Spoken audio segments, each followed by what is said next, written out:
9, go. I'm Paul Rosalie, and this is the Junglekeeper podcast. What's up, Jungle Keepers, and welcome to the first ever episode 1 of the Junglekeeper podcast. And you might notice we are not in the jungle. We're in upstate New York, and that is the reason that we're doing this. The reason that we're doing this is the same as the way we're doing it. We're just going to go for it. I'm sitting here in the forest with a stick and a rubber band around my cell phone and a mic, and the reason we're doing it guerrilla style like this is because the time is now. With the miracles that have been happening, there's no way to put it off for longer. There has to be a way for people to hear more long-form information about the things that have been happening. I want to be able to take you guys with me when I get back into the jungle on night walks, whether we go to investigate a place that we think there's anacondas, or to check out where there might be illegal gold mining or an invasion. There's such incredible work being done that I want you guys to come with me. And the things that have happened over the last few months have been so miraculous that they deserve to be explained. And my inboxes are full of people asking me to tell them exactly what happened with the ancient forest and where we're at now. And if you don't know this story, I'm going to tell it in full. And this is the first time I'm doing this, and this is the first time I'm using my gear. We're doing this podcast. I'm throwing it up on YouTube. There's going to be visual aids on the side here, and my God, does it feel good to not be doing vertical video and to be able to explain a thought. People keep messaging me a lot of really good stuff, complex, nuanced conservation questions, as well as, passionate responses to seeing the deforestation that I post, where they'll go, why can't we just go down with machine guns and kill all the loggers? And it's like, man, you might not realize this, but the loggers aren't the people you want to be killing. Also, they usually are really good local people that love the jungle and just don't have a way of making a living, and killing them would just be murdering innocent people. So as passionate as that sounds, we need to unpack that and think about it and get back to our humanity. Now, the ancient forest thing started when this whole thing started because a few years ago, one of my favorite people on the internet reached out to me. If you don't know who Lex Fridman is and you're listening to a podcast or you're watching this on YouTube, I question some of your decisions. You're going to thank me, because if you haven't listened to the guy yet, I think he runs the number one tech podcast in the world. It's certainly the best thing on the internet. It's the most intellectual thing on the internet. He interviews presidents and leaders and tech entrepreneurs and inventors and actors, whoever. But they're long-form, really intelligent conversations. Lex, if you're a fan of the show, everyone goes for Lex. I tell Lex all the time, I'm like, look, you got to do more talking and ask your guests to just interview you. But I went on Lex the first time, and it changed everything. It gave us so much exposure, and I think his listeners are so intelligent, and they're people that are educated and really care and give a damn. And so a lot of people reached out, and we increased our capacity as an organization, which brings me to my next point. If you are tuning into this for the first time, I've been working in the Peruvian Amazon rainforest for the last 18 years. My job as an expedition naturalist means that I sleep more nights outdoors than I do indoors. My life has taken place in the jungle. I've worked with anacondas in extremely remote wilderness, and it's all been possible because of my alliance and friendship with the local people that work there. These are local indigenous conservationists who are fighting to protect the Amazon rainforest, their home. Now, I paired up with this guy named Juan Julio Duran, who we call JJ, and that's going to be an important character for this entire story. JJ is an Eseja native, and he grew up in the jungle. He didn't have shoes until he was about 13 years old, and we met 18 years ago, and he said, we have to protect this forest. And I went, how the fuck are we going to do that? And that's been the journey ever since then, is figuring out, how do you stop a global systemic destruction of one of the most physical, the largest physical features on our planet. And encapsulated in that question is, what does nature mean to humans, and how do governments and civilizations view the systems that are provided free by nature? There's so much to unpack there. And in the Amazon, you're dealing with undescribed species, endangered species, undiscovered medicines, millions of indigenous people, as well as some of the last uncontacted tribes on Earth. And so this is an incredibly powerful, important ecosystem that we have to protect, and that is getting bulldozed to the ground. Save the rainforest, right? It's a slogan for a reason. Rainforests are getting destroyed all over the world, and we do need to protect them. And that's the entire reason that I am here. That's the whole reason I'm talking to you. And that's the whole reason that I was talking to Lex. And so I went on Lex, we got along, we had a great podcast, and we kept in touch. And, when I did the podcast, Lex said, I'm going to come to the Amazon. And I said, yeah, I'll believe when I see it. You and everybody else. Everybody says they're going to come to the Amazon. Very few people follow through. As I've learned, Lex follows through and can hold his ayahuasca.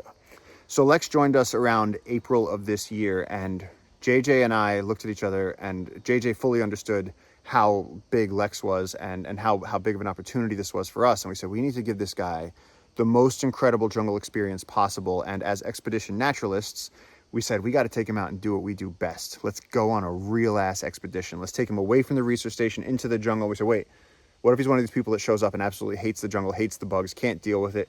That didn't happen. Lex showed up, loved the jungle, absolutely took to it, was tough as fuck. Everything was fine. We said, okay, look, we're taking this guy out. We're going to do it.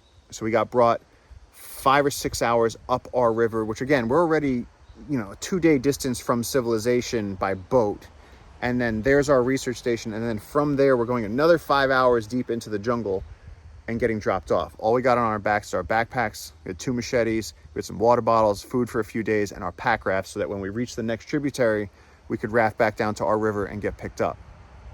Now, when you enter unconstructed dream space in the Amazon rainforest, you're entering an environment that's very hard to describe. It's so dense that the distance it would take a raven to fly in a few minutes could take you days to navigate on foot.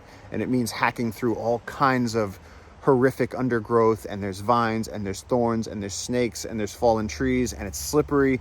And in this jungle video game that you're walking through, where the 3D environment is something you have to contend with, where if there's a thunderstorm, the trees will fall on you and kill you. You have grenades placed with wasp nests, where as you're hacking through all this stuff, if you hit a wasp nest, they will swarm you and sting you all over the face and neck. And that's exactly what happened to JJ in the first 15 minutes of our travel. He got nailed hard in the face, and that sort of set the tone. We went, okay, we got to really be serious here. We went, all right. So we got here. We had to use a long stick to get his hat because all the wasps were swarming around, just attacking the hat, even after he ran away. He took it like a champ. He was all red and had blotches all over him, but guy's tough, grew up in the jungle.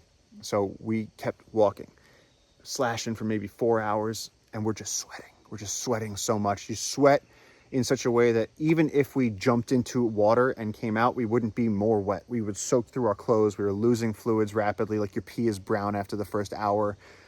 Any water that we were carrying, you just drink it. It has to happen. And I know that there's outdoor people going, no, you save your water no matter what. It's like, man, we didn't have an option. We were sweating so much that it was worrying from the outset. And so we hiked for maybe 6 hours, tried to find a stream, couldn't re-up on water, went to sleep. That was night 1. We woke up the next day, super thirsty, started walking. Now, you can't just start going and looking for water because that could take you forever. We had a bearing to reach. We had to go north to reach. We were leaving our river, right, from here, and we were trying to reach the next tributary, and then we're going to pack raft down back to the main river. But that bearing had to be kept. And so what we realized, though, is as we're going up and down and up and down, and we're slipping and falling and getting stuck on vines and tumbling over, and we're going, man, we can't keep doing it like this. And so it was just brutal. It was brutal, and it was so dense. And so what we started doing was staying on the ridgeline, or staying on the top of each of the little hills that we were crossing.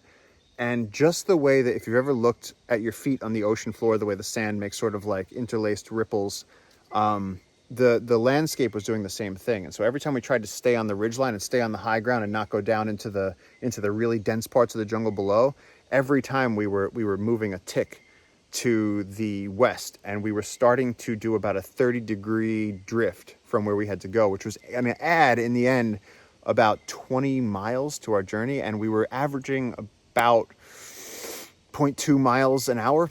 And so that did not look good, since we had about 20 miles to go, and we didn't want to make it into 40. So we were like, no, we have to go straight. And that made it brutal. We were hacking through just tangles of bamboo and places where there was huge down trees, and it was a little bit rougher than I think we would have signed Lex up to do. So it was rougher than we would have signed anybody who's first time in the jungle. JJ and I sort of looked at each other, we were like, shit, you do this for a couple of days and the water wasn't working out, and you wake up in your tent and you're out there, man. We had no communication with the outside world. We had no sat phone. We just had our compass, our machetes, and ourselves, and that's it. It was a real expedition. And finally, we reached a point where we had been without water for so many days and sweating buckets, maximum sweat, like sauna suit sweating all day long. Our hands have blisters on them from macheteing. We're tired. We're not getting good sleep. We're super dehydrated. Lex looked at me and he was like, we can't do more of this. And JJ looked at me and he was like, there's nothing we could do. We got to go that way. Like, there's nothing we can do. And so you're starting to feel the press of deep jungle. And as we're walking, we realize we're really in a place that almost maybe nobody had ever been to. We're in the Amazon rainforest in a terrain that's incredibly punishing to go through, even with the machetes, even with the jungle experience. And at one point I stopped and I looked at this tree and I went, JJ, what the hell is that? It was huge. It was a huge black tree. And JJ smiled at me, teacher to student, and he goes, you know why you don't know what that is? Because that's an old growth mahogany tree. Because that tree is probably 1,200 years old. That is an ancient tree, and you don't know what they look like because down there, back where we work, they went in the 90s and they cleared out all of the mahogany trees. And so in your 18 years in the jungle, you've hardly ever seen a mature mahogany tree. And so Lex and JJ and I, we all took turns touching the tree and taking pictures of it and just sort of being amazed. And then we walked on and we found another mahogany tree and another mahogany tree. And then we started seeing huge old ironwood trees. And we realized this is a place that loggers had never been.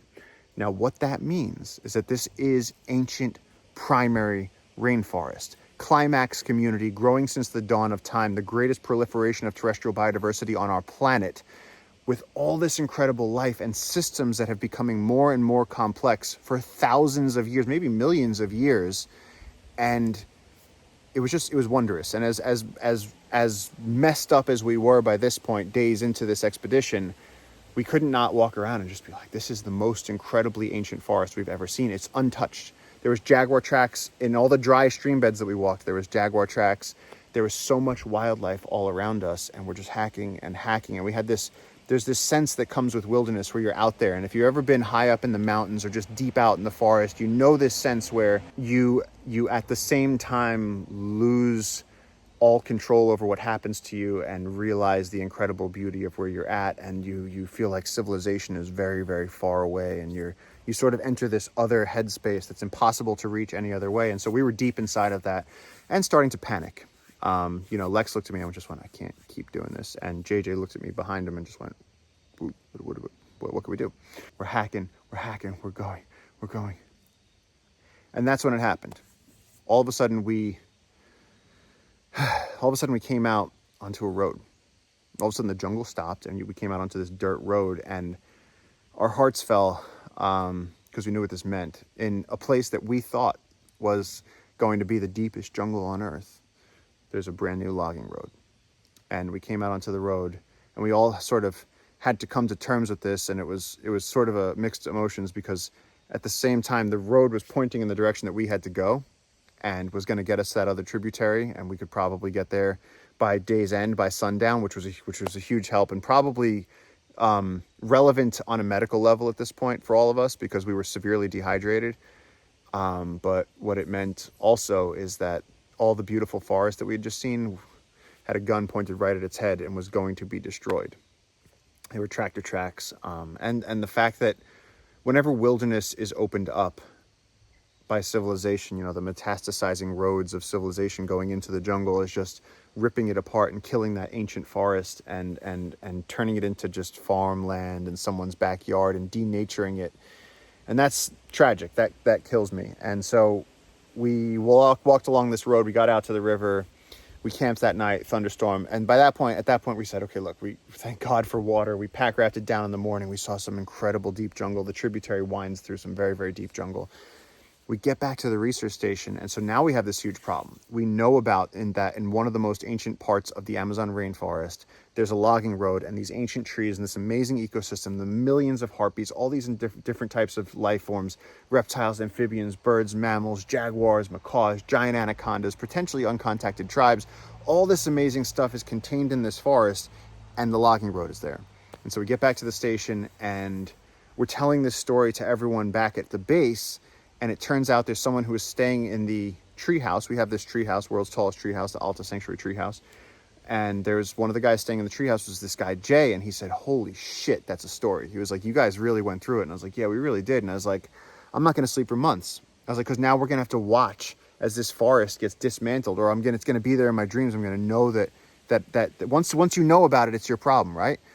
And so we were telling him about this, and Jay went, hey, so listen, I can help. And I went, you can? And he went, yeah.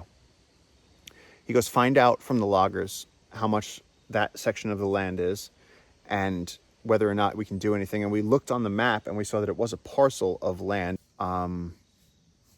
And I didn't think that there was a way that we could do anything about it. And I was 100% wrong, because as soon as we got back to the station, as soon as we were back at our base, long story short, we did some work, and it turns out that land was owned by somebody. And it was that somebody who was contracting the loggers to go take out all those trees. And the somebody who owned the land was somebody that JJ knew. And that's where having local guys is the key to the Amazon rainforest, because JJ called up the guy and said, listen, everybody has a price. You guys are about to do a bunch of logging over there. How many years is that going to take you? And the loggers are like, oh, we're going to be working on that land for the next 6 years. It's really up and down. It's deep jungle. We said, yeah, we know. And JJ was like, look, what's your price? Could we take 10,000 acres off your hands? And with some negotiating, it worked.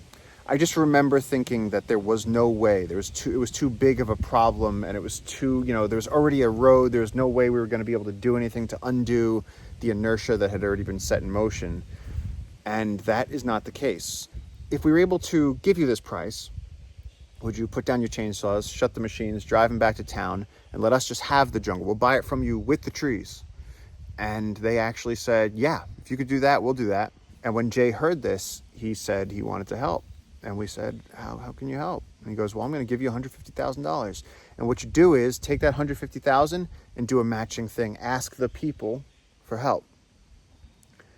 Now, the fact that there are people out there who are capable of doing such selfless good work is incredible. Also, the fact that there's people out there that can just drop $150 because of a place that they've never been is in danger, to me, is the highest form of human intelligence. That is amazing empathy and care for fellow creatures, and belief and trust in other humans. Like the fact that he trusted us that much to just say, yeah, I'm in, I'll help. That's incredible. And so we mobilized, we did everything we could. We went back, we filmed a little bit of the outskirts of the ancient forest and everything else. We got ready. And then I took it to the Instagram community. And I took my phone, pointed it at myself, and I said, listen, there's this ancient forest, and we got the whole team together, and we put together this fundraiser. And we thought it would take months, but it actually took about 48 hours. I thought we were going to post it and have to beg and plead. And what happened was, I think that people are so sick of hearing about environmental tragedies and having absolutely no way to do anything direct about it. Where in this case, we said there's this ancient forest with all this wildlife, and we could show people how beautiful it was. We could show people this unbroken canopy from horizon to horizon, show people the logging road that we had found, and they could see it. And we said, look, there's a problem and a solution. I think the fact that we had a bite-sized mission made it somehow that it really catalyzed people. It made them feel that hope. And we went from zero to $150,000 in, I think, 48 hours. People were sharing it. Slash from Guns N' Roses, who is a Junglekeeper, he's on our advisory board, he shared it. And so it's, you take people all over the world, and there's, moms who work 2 jobs giving us $5 a month. There's a couple of artist friends of mine who dropped, a $1,000 donation. A lot of people were in the $50 to $100 range.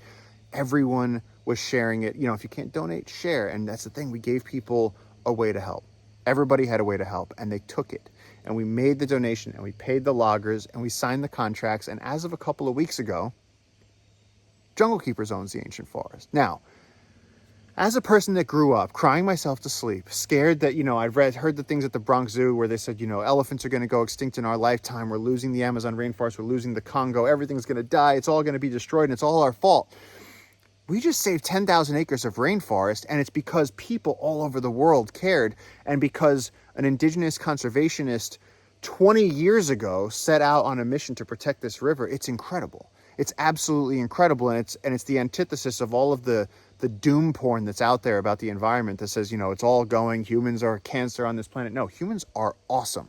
And so many of those awesome humans are now part of Junglekeepers. And we have this huge donor program where people from all over the world are helping. And here's the crazy thing. The loggers, as we bought this land, as we bought the land that we now just call the ancient forest, we went there. The Jungle Keepers directors, we went there and we sat down with the loggers and we said, all right, guys, so look, we're the owners now, so you're not going to be doing chainsaw work anymore, so you're going to have to get out of here. And the loggers are like, oh, man, that's okay. Like, that's not a problem, but can these rangers that you have, can we be rangers? And we were like, what? And they're like, yeah, no, we really want to be rangers. We do this work because we love it. We love being out in the jungle, and that's why we do logging. Think of that one for a second.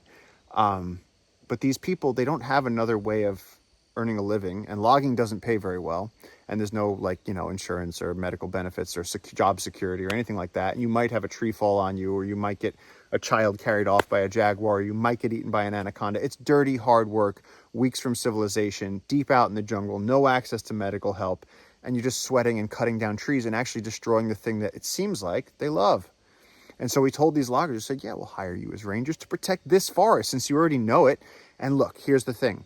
If the ancient forest is a football field, the road is like a little piece of rope that you threw somewhere. It's just a tiny little filament in this vast ocean of green. So the tragedy of the road is pretty small when you look at the success of us discovering that, having the urgency and the motivation to contact everybody we could and to actually protect this thing. And now there's 10,000 acres of the Amazon rainforest that are newly protected because people all over the world care. And this is the thing, it's a game changer, because now that we know that we can do this, we go, okay, if people care and they're willing to throw in. So like the thing that I tell people is this: everybody has some dumb purchase that we do all the time. I mean, some people go out and get like an $8 cappuccino latte, frappa fucking whatever thing every day. And it's like $8.50. And so I said, look, if you go out and do that every day, one day a month, give us $10 to protect the Amazon rainforest. And then you can like wipe that environmental guilt off of your face, off of your brain, and also come down and see it one day. Because this is real. You know, when you give money to these giant organizations that we all know the names of, is it going to paying their CEO $500,000 a year? Yep. Is it going to putting road signs out on the West Side Highway of Manhattan and back roads in Virginia, which is something I've actually seen, save the tigers on a road that nobody drives on? Sure. But so when people are donating to these organizations, that's what it's going to. With Jungle Keepers, we're a 501c3. People can see what we do. The donations come in and they go straight to the jungle, and then we protect the jungle. And we're every year. This year we went from 55,000 acres and now we're into the mid 90s. And here's the crazy thing: with all of that momentum, and with people like Lex on board, with people like Slash on board, with people like you on board, who are everyone at every level that they're helping, we've been able to surge up to almost 100,000 acres of rainforest protected, and we're 1/3 of the way to the goal. If you can get 1/3 of the way through your daily run, or 1/3 of the way through a workout, or 1/3 of the way through college, that's a big deal. 1/3 of the way is not a joke. We are 1/3 of the way through actually achieving the dream. And so the last few months have just been a whirlwind, because my entire life, the dream has been to protect this incredibly remote river, the Las Piedras River in Peru. And every year it's been, it started out with zero progress. And then after the first 5 years, we had a little bit of progress. And then after the first 10 years, we had some more progress. And then the thing started going. And then once it started rolling, we reached a point where all of a sudden the dream started hitting. And then it started snowballing. And now it's just compounding and going out. And now it's spreading and becoming this thing. And we're on the verge of it becoming a global movement, which is why we're here now. This is why I started this now. I had to tell this story now. And I went, at this point, we need to provide every single way for people to understand that it's time to rewrite the narrative. Forget the narrative of humans are killing the earth and there's nothing we should do and we should all have this hole in our heart about it and feel terrible and feel dirty. No. I grew up in upstate New York, okay? I just saw a bald eagle as I was coming out here to set up my phone on this stick and talk to you. Bald eagles were going extinct at one point. And then I think, in the 70s or so, when the EPA came in, they changed the laws and DDT, and now bald eagles are back. There's bald eagles all over the place. The same thing happened with humpback whales. Around the turn of the century, they banned whaling. And so humpback whales, I believe, went from 130,000 globally pre-whaling down to about 8,000 whales. They're on the brink of extinction. And now we're back up to, I think, about 100,000 humpback whales globally. So what that proves to us is that all you need to do is stop cutting it, burning it, paving it. Just stop destroying nature and it'll be 100% fine. And really think about that for a second. Think of the world if you took away environmental stress, it's a totally different place. You know, my whole life has been dictated by the fact that there's species that are going extinct that need me and ecosystems that are being destroyed in our natural systems, because I love nature and I see how connected we are to it. And I've devoted myself to protecting it. But man, if we can start turning that tide and changing that narrative, it's just a better world. And that's what's happened to me over the last month. It's not something I have to try to do anymore. The fact is that now there's people all over the world that care, and we've uncovered a way to make exponential change and protect the ancient forests. We've found a system that achieves the dream. And so we're just at this incredible moment right now where we're on the cusp of doing some of the most amazing work that we're going to do in our lives. We're going to protect some of the most ancient forests on the planet. We're going to be doing studies into species and working with local people and really writing a playbook for protecting rainforests that could be applied in the Congo or Indonesia or Papua New Guinea. It doesn't matter.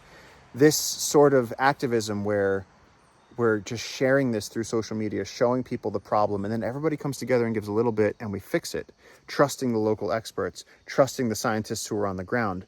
This is how we do this. This is how we fix this problem. And so the ancient forest has been an overwhelming success.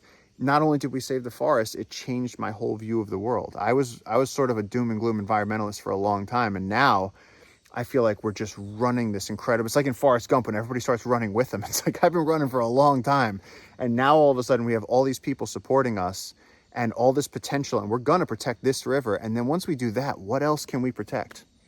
There's a lot of things that are about to happen. And so if you've made it this far into the video, thank you for caring this much. I hope my storytelling's okay. I hope my audio is okay. Like I said, this is just episode 1.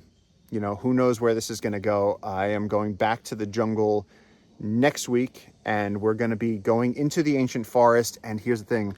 In the next few weeks, one of the episodes that we're going to do is, now as the loggers clear out of the ancient forest, there's a bridge that goes from the rest of the world over the stream to the ancient forest. We're going to blow that bridge up because we don't need that there. And we don't want heavy machinery to be able to go on that road into the ancient forest. So we're going to be blowing up bridges. We're going to be doing some research on some absolutely tremendous anacondas.